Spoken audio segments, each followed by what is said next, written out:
Ayun, mula po noon hanggang ngayon, sinusuportahan po ko ng family ko, ng mami ko, ng papa ko. Naniniwala po sila sa akin na kaya ko. Tapos nung nag-college po ako, pag may foundation, sumasali ako sa mga singing contest. Doon po ako nanalo.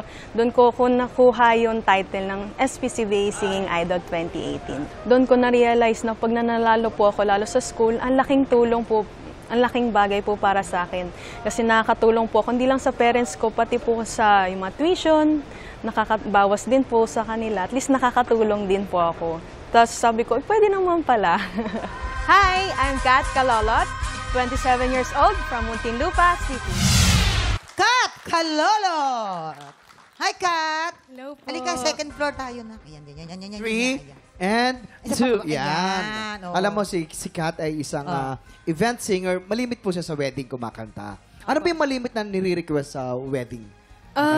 Kasi po, bali, yung mga kinakanta po namin is yung may pangkayeng, yung ikaw, yung normal na pang-wedding yung mga po. uso ngayon. Opo. Ayan, ito, tingnan natin kung ano masasabi na ating mga inampalan. Okay yung interpretation mo. For me, parang nabigyan mo siya ng ibang atake. Siyempre, alam naman natin na yung version ni Miss Reg talagang, kumbaga, kakaunti lang yung makakakanta na ganong ka-intense yung pagkakabigay ng pagkaka-atake dun sa song. So siguro, kaya ganun siguro na may mga parts na for me medyo nagda-drop out yung volume, medyo humihina. Siguro nasanay ka na magpigil ng volume or ng, hindi ko alam kung volume yung tamang technical na term. Since nasa competition tayo, pwede mong, wag kang matakot na mas ibuga. Dahil this time, moment mo to, hindi moment nung ikinakasal. Mas idiin mo pa yung performance. Yun lang.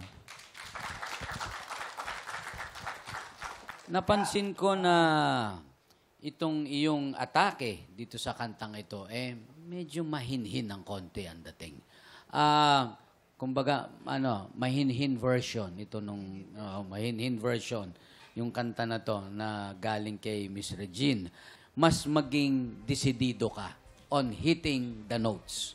Ibig ko sabihin, pag kumanta ka, pag yun ang alam mong i-hit mo ng tama.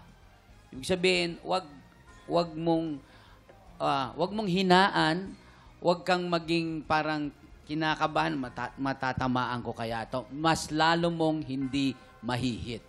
So, be sure of yourself. Kailangan mas confident ka in performing kasi kitang-kita yun. Yun ang may papayo ko sa iyo. Ayan, maraming salamat. Ito na.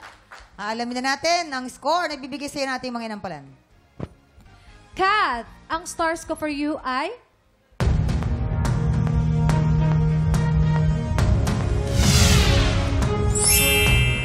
3 stars! Kat, ang stars na binigay ko sa iyo ay...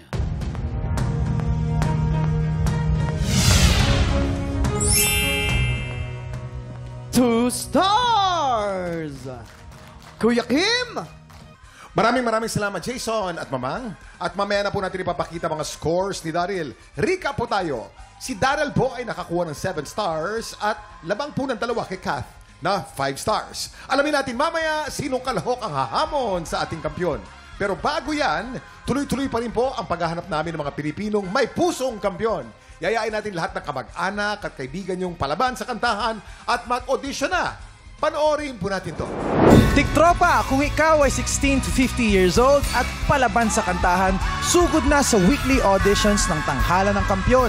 Every Wednesday and Thursday, 1 to 5 p.m. dito sa GMA Studio 6. Go na mga Tiktropa, mag-audition na!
pa, pinanood mo hanggang sa dulo itong video na to, very good ka! For more happy time, watch more TikTok Clock videos on our official social media pages and subscribe to GMA Network official YouTube channel.